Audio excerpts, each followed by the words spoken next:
Hi, and welcome to Untethered with Jen Liss, the podcast that's here to help you free yourself from the crap that's holding you back so you can claim the life you're meant to live. I'm your host, Jen, and in this episode, we're going to talk about releasing the things that are holding you back without shaming them. Let's dive in.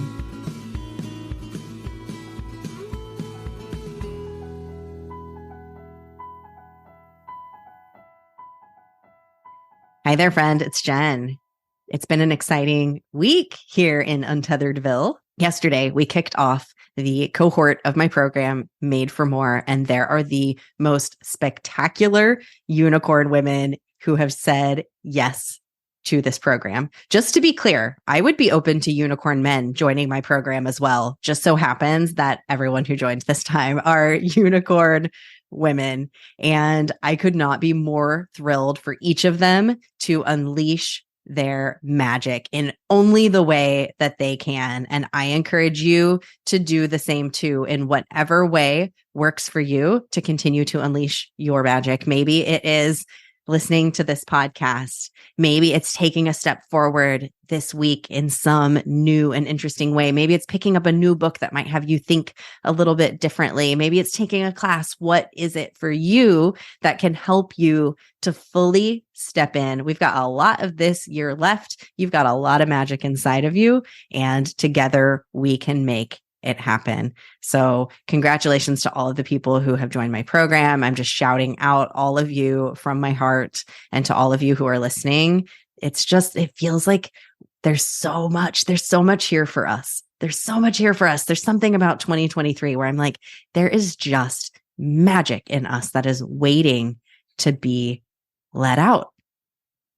And that goes back to Tuesday's episode with Christina, where she talks about becoming Flossom. So that is her new book that is out. It's called Becoming Flossom. And what Christina talked about is embracing your flaws, embracing your whole self, embracing everything that makes you, you. So in today's Thursday thread episode, I want to thread out this one very specific thing that she said that in hindsight, as I re-listened to the episode, I'm like, oh, I wish I would have dug in deeper on this with her to get some of her thoughts. So I'm going to share my thoughts with you about this specific thing that she said.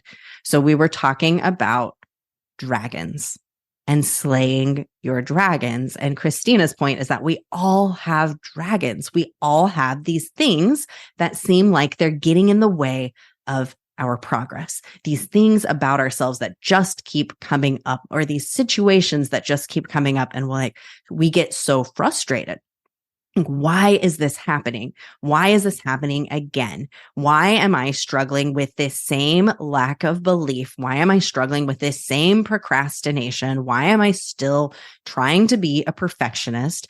These are all of our dragons that can begin to come up, and we can be so frustrated with them that we just want to grab a sword and slay them and just be done with them and do away with them. And in fact, yesterday, somebody sent me a book that they were like, ooh, I think you'd find some of the ideas of this book really interesting. And I listened to the book, and I did find some of the ideas really interesting that were being shared by this author. Yet there's something I deeply disagreed with, and it has to do with this same topic of slaying your dragons. So in this book, the author was talking about creating alter egos, and how creating an alter ego of yourself, how many of the successful people in our world have created alter egos, more powerful, more amazing, more magical, more awesome alter egos that they step into. And that's what helps them to move forward. And I think that concept is cool. And a lot of people have done that. And I've done that in some ways too. It's like, in order to become this next version of yourself, you've got to step into it now, today. It's not in the future. You are it today. And so using this idea of the alter ego and crafting some other version of you that perhaps you give a name could be really supportive in that. Now, something else this author said, the flip side of it, that they suggested to people is to craft a negative alter ego, your villain, this part of yourself that has all of the things that you need to conquer, the things about yourself that come up that you don't want, the perfectionism, the overachieving, the, problem that you might have with your mom or your dad, some things that just keep coming back up for you and seem to get in your way. Craft those into a villain, and then every day slay that villain, conquer that villain, kill the dragon. That's their suggestion. And I disagree. And I think Christina likely would disagree with this as well, because it's not about slaying that dragon. It's actually about inviting that dragon into your home because, hey, guess what? Here's the spoiler alert. It already lives with you. It's already in your home and you just keep trying to push it out. And it's like, yo, I live there. I have a pillow. I've got a bed. I've like cozied up in here with you for a while. And now all of a sudden you're kicking me out. What's happening? And trying to murder me. What's happening here? These things that you don't like about yourself are part of you. Like it or not, they are pieces and parts of you, and they're there for a reason. They've helped you in some way. They have helped you along your journey to become the person who you are, who is so resilient and so gritty and so freaking phenomenal about doing certain things. Like, those things that you really want to push away might actually be your superpower. Think about that. And I'll give you a personal example here. Procrastination. It's one of mine. It's a dragon that I have long tried to slay. I have tried to kill this procrastination bug that I have inside of myself. But it was about 2 years ago when I realized that procrastination was actually one of my biggest strengths. It has led me to being able to accomplish some major things. So when I was working in a tech company, I started at this job, and about 1 month in, no kidding, it was actually a day short of 1 month, the job that I thought I was going to be doing crumbled before my eyes. They completely folded the program that I had been hired to be part of. Within a month, this happened. And day after day after day, there was more and more chaos that was unfolding and more unknowns that were unfolding. And the team was starting to kind of get freaked out. I mean, everybody's getting a little freaked out. Like, what is going on here? How are we going to handle all of the things that we need to handle? There were people who were quitting. There were people whose jobs were eliminated. There were all kinds of things happening. My procrastination, so what procrastination has done for me over time is that I can work hellaciously great in a pinch, because what I do is I procrastinate to the point that it's like something is triggered in me that kicks in, and I get crap done in the 11th hour, 13th hour. What is the right phrase? I can get it done in that like final moment. Well, when crap hits the fan, that feels like that chaotic moment that you have in that like last push when your procrastination has like pushed you to that point. That's what it felt like every day in this job.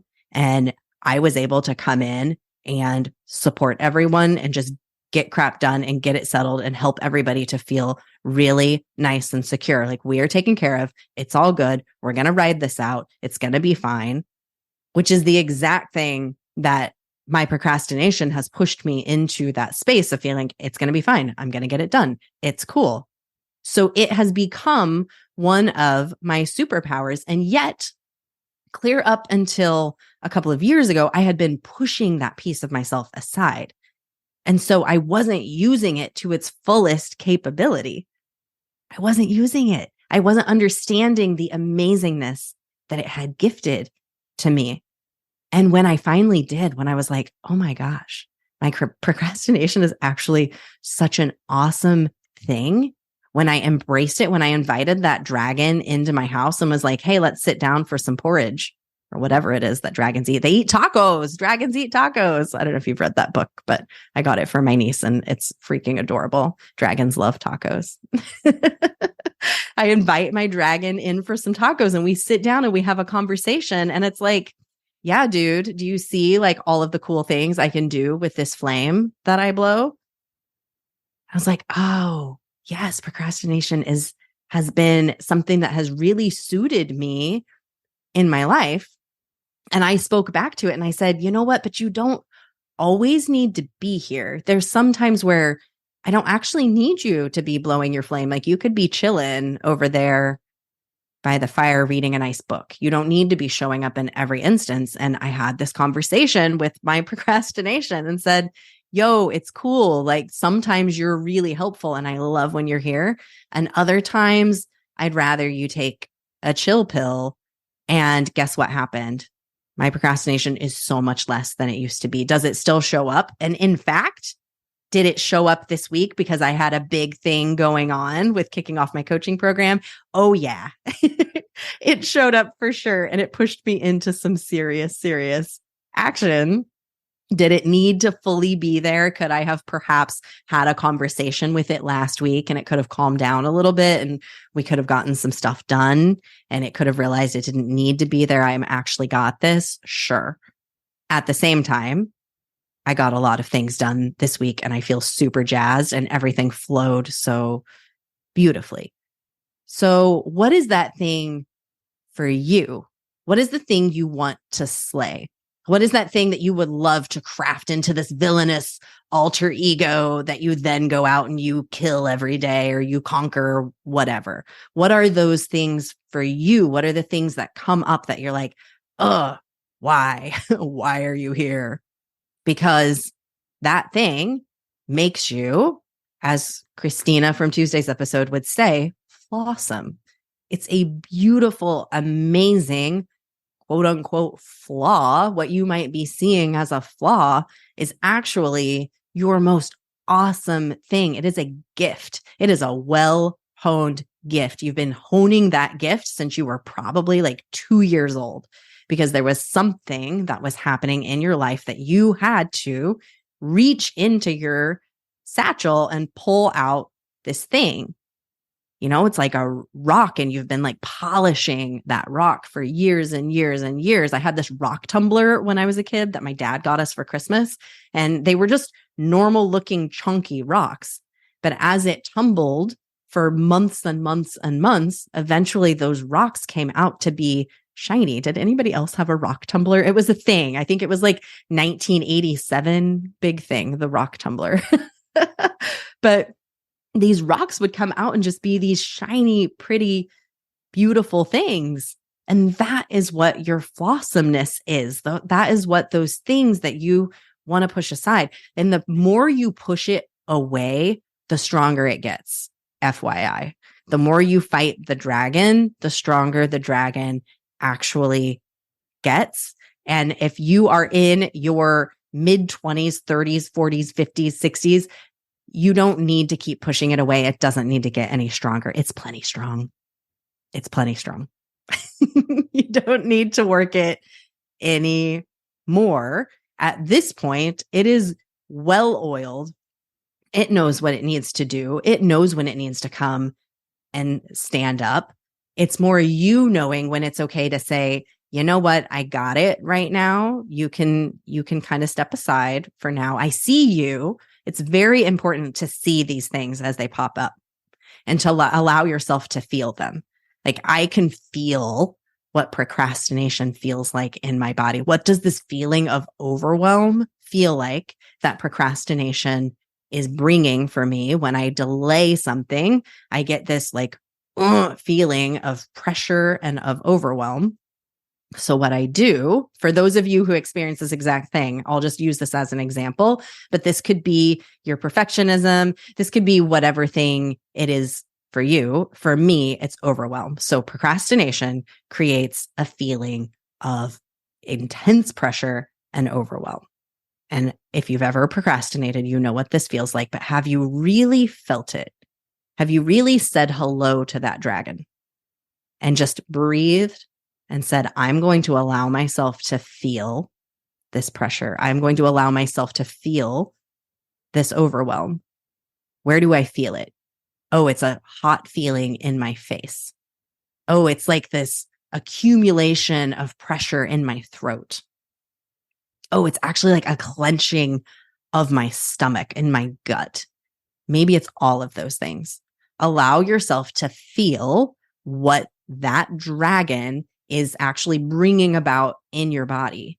Now, emotions last for 90 seconds. So it might feel like you're going to die for 90 seconds. It's possible. I was feeling intense anxiety a couple of weeks ago.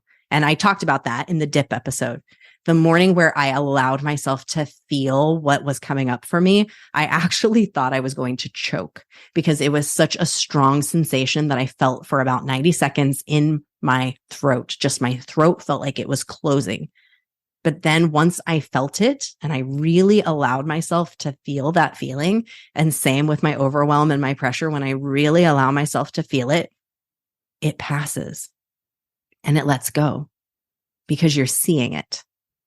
Allow those pieces of you to be seen. It's all they want. They're toddlers. They're like, mommy, mommy, mommy, look at my thing. Look what I drew you. Look what I brought you. So look at it, because like a toddler, it's just going to get louder and louder. Like your dragon just wants attention. It's just like a pet. Think of it like a toddler or a pet or like a big puppy dog that's like wagging its tail. And it's like, hey, hey, hey, hey, hey, look what I brought you. I brought you overwhelm. I brought you stress. I brought you anxiety. Here it is. Here's my gift. So look at the gift, admire the gift, and say, thank you. Thank you for bringing this forth to me. I will sit here and I'll savor it and I'll take a look at this picture that you're drawing me in my body and I'll feel it. And then I will choose.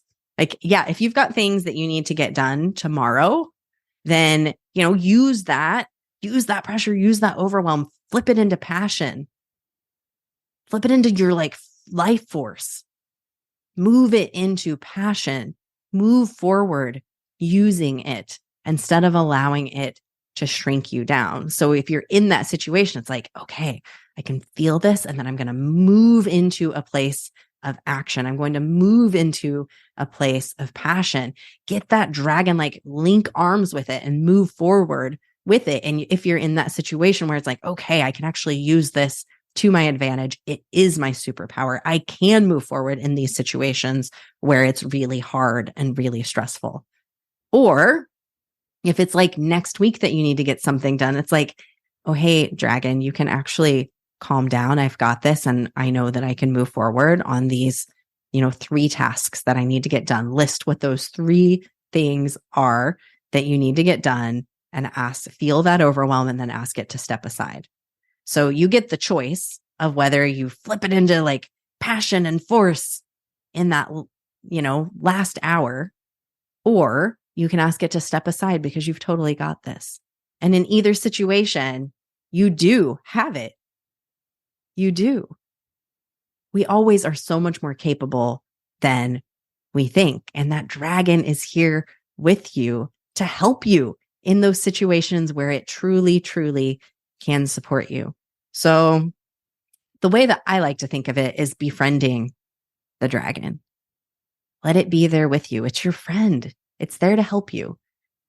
And the dragon, it could be fear, make fear your friend. Yeah, fear is just a signal saying, hey, there's something really, really cool for you on the other side of me. Once you get through me, there's something really cool on the other side. Well, what if you don't have to get through fear? What if you link arms with it and say, okay, let's move. Let's go. Come on. Or maybe for you, it works better to ask it to simply relax and go chill with a book by the fire. I don't need you. But regardless, it's a conversation that we get to have with the dragon. Sit down, have a cup of tea with it, have the taco, whatever metaphor works for you to have that conversation with these pieces and parts of yourself. There's no need to get rid of them. You don't have to slay them. Invite them in with you. And you are the boss. though. Remember that the dragon is more like a pet. You are the boss. You get to invite them in, but you also get to ask them to step aside. You also get to ask them to settle down. You get to tell them to sit. If we're using the dog metaphor, you get to tell the dragon to sit like it's your pet, because it really is just there to make you happy. That's all these things want. So it's this radical self-acceptance of these pieces of yourself that exist within you. That's how you truly become blossom. That's how you truly become the person who you are, this whole and amazing, magical human being who you are. It's by accepting all of the pieces. And is this always easy? I'm not going to pretend that it is. It's hard. It's hard to feel our feelings. It's hard to lay there in bed and feel the overwhelm and to allow it to, just overwhelm you for a couple of minutes. And it's so worth it. It's so worth it. You don't have to slay the dragons. You get to invite them to the table with you. Invite your whole beautiful self to the table. That's really what the world wants. That's really what the world needs. Thank you so much for listening to this episode. I hope you feel a little bit more flossom. I hope that you invite your dragon to sit down and have some badass tacos with you today. If you did enjoy this episode, you can take a little screenshot of it, share it on your social media platform. If you tag me on Instagram, I'm at untetheredjen. I will always reshare your post. If you haven't followed this podcast, make sure that you are following it so you get updated about new episodes, and leave a review. That really helps this podcast get into more listening ears. Thank you again so much for listening. You just keep shining your magical unicorn light out there for all to see. I'll see you next time. Bye.